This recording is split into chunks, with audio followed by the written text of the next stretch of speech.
성도 여러분 안녕하십니까? 오늘 우리가 함께 묵상할 말씀은 창세기 16장입니다. 성도 여러분, 우리가 신앙의 길을 걸어가면서 가장 견디기 힘든 시간은 언제일까요? 아마도 핍박이나 고난의 순간보다 하나님의 약속이 지연되는 것처럼 느껴지는 기다림의 시간일 것입니다. 오늘 우리가 함께 묵상할 창세기 16장은 그 기다림에 지쳐 결국 인간적인 방법을 선택하고만 아브라함과 사라의 뼈아픈 실수를 보여줍니다. 믿음의 조상이었던 그들조차 넘어졌던 이 연약함의 기록을 통해 오늘날 재림의 언약을 기다리며 살아가는 우리 남은 자들에게 주시는 영적 교훈을 찾아보고자 합니다. 아브라함이 하나님의 부르심을 받고 가나안 땅에 들어온 지 어느덧 10년이 흘렀습니다. 그의 나이는 85세가 되었고 사라는 75세가 되었습니다. 하늘의 별처럼 바다의 모래처럼 자손을 주시겠다던 하나님의 약속은 여전히 귓가에 맴돌았지만 그들의 현실은 무자함 그 자체였습니다. 불가능해 보이는 현실과 속절없이 흐르는 시간 앞에서 그들은 깊은 고민에 빠졌습니다. 결국 사라는 당시의 문화적 관습을 빌려 하나의 제안을 합니다. 자신의 여종 하갈을 통해 대를 잇자는 것이었습니다. 그리고 아브라함은 그 제안을 받아들입니다. 이것이 그들의 치명적인 잘못이었습니다. 이 사건은 제7일 안식일 예수재림교회가 가르치는 참된 믿음으로 말미암는 의와 정반대되는 모습을 보여줍니다. 하나님의 약속은 오직 하나님의 능력으로만 성취됨을 믿고 잠잠히 기다려야 했습니다. 그러나 그들은 하나님의 일을 자신들의 육신적인 노력과 방법으로 성취하려 했습니다. 엘렌 G. 화이트는 부조화 선지자에서 이 상황을 가리켜 하나님의 능력을 불신하고 세상의 관습을 따른 결과라고 지적합니다. 하나님께서 살아계시고 언약을 결코 잊지 않으신다는 사실을 신뢰하며 그분이 이루어 주실 때까지 인내하는 것, 그것이 참된 신앙인 것입니다. 성급하게 사용한 인간적인 방법은 곧바로 가슴 아픈 결과를 낳았습니다. 하갈이 잉태하자마자 가정에 심각한 문제가 발생합니다. 첫째로 서로 간에 불화가 생겼습니다. 임신한 하갈은 교만해져서 자신의 여주인 사라를 멸시하기 시작했습니다. 질서가 무너지고 평안했던 가정에 금이 가기 시작한 것입니다. 그 다음에 서로 책임을 전가하게 되었습니다. 멸시를 견디다 못한 사라는 아브라함에게 나의 받는 욕은 당신이 받아야 옳도다 라며 원망과 책임을 쏟아냅니다. 아담과 하와가 범죄한 직후 서로를 탓했던 죄의 본성이 그대로 드러난 것입니다. 셋째로 파국을 맞게 됩니다.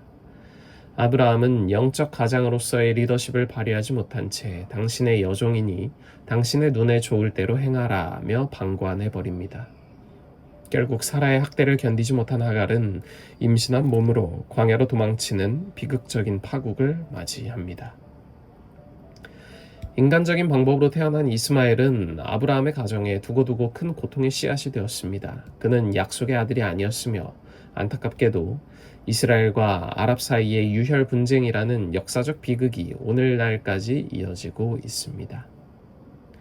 하나님의 뜻보다 앞서 나간 발걸음은 언제나 쓰라린 대가를 요구합니다.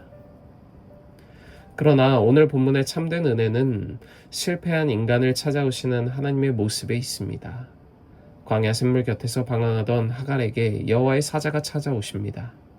그리고 그녀에게 이스마엘에 관한 약속을 주십니다. 그의 자손이 크게 번성하여 셀 수 없을 만큼 많아지게 하겠다는 축복이었습니다.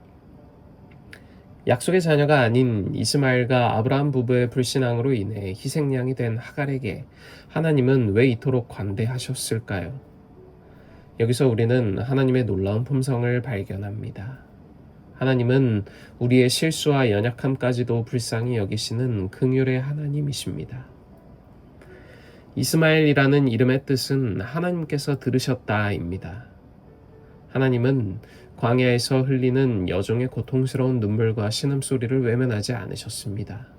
비록 인간의 실수로 잉태된 생명이라 할지라도 창조주 하나님은 그 생명마저 품으시고 자비와 섭리 안에서 돌보시는 분이심을 우리에게 보여주십니다. 우리는 예수 그리스도의 보혈로 맺어진 새 언약의 백성들입니다. 특별히 우리 재림 성도들은 예수님께서 다시 오시겠다는 크고 영광스러운 재림의 언약을 붙들고 살아가는 남은 무리입니다. 때로는 그 기다림이 가나안에서의 10년처럼, 아니 그보다 훨씬 더 길게 느껴져 지칠 때도 있습니다. 세상은 조롱하고 우리의 현실은 척박해 보입니다. 그러나 아브라함의 실수를 거울 삼아 우리는 끝까지 하나님의 신실하심을 굳게 믿어야 합니다.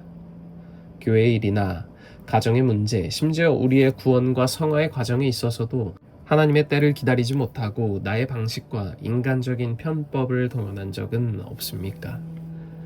내 지혜로 무언가를 이루려다 오히려 불화와 책임 전가 그리고 파국을 경험하지는 않습니까? 사랑하는 성도 여러분, 성급함을 내려놓아야 합니다. 우리를 향한 하나님의 계획은 한치의 오차도 없습니다. 불가능해 보일지라도 혹은 늦어지는 것처럼 보일지라도 하나님의 약속은 반드시 이루어집니다. 오늘 하루 우리의 모든 염려와 계획을 십자가 앞에 내려놓고 감찰하시는 하나님, 들으시는 하나님께 우리의 삶을 온전히 내어 맡기는 믿음의 백성들이 되시기를 간절히 소망하며 오늘 묵상 마치겠습니다. 오늘은 청년반의 정신의 청년을 위해 기도합니다. 하늘에 계신 하나님 아버지, 오늘 우리에게 새로운 하루를 허락하시고 새로운 한 주를 허락하시니 감사합니다. 오늘은 청년반의 정신의 청년을 위해 기도합니다. 주께서 사랑하사 그 삶을 계획하고 인도하시는 정신의 청년이 자신의 삶과 학업을 위해 열심히 정진하며 나아가고 있습니다. 모든 우여곡절의 순간마다 하나님을 찾으며 오직 하나님을 바라보는 그 자세를 평생 기억하며 살아가게 하시고 그 모든 순간이 하나님의 축복임을 알게 하여 주시옵소서. 우리가 언제나 하나님과 동행하는 삶 살게 하여 주시길 우리를 죄에서 구원하신 예수 그리스도의 귀하신 이름으로 간절히 기도드립니다. 아멘.